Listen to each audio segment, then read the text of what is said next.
Now to football, Jamaica's Reggae Boyz arrived in Toronto, Canada earlier this evening for the second leg of their CONCACAF Nations League quarterfinal tie against the host nation. The Jamaicans will have to win by at least 2. Yeah, the boys are confident. Obviously, we're disappointed with the result. But I think, just making some small adjustments, we'll look back at the game and, look for where we can improve.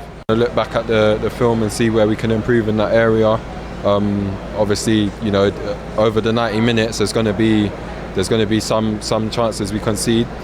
I think, they had maybe 3 or 4 shots, so we didn't give a lot away. But they punished us when we did make mistakes, and we just got to be more clinical with our finishing.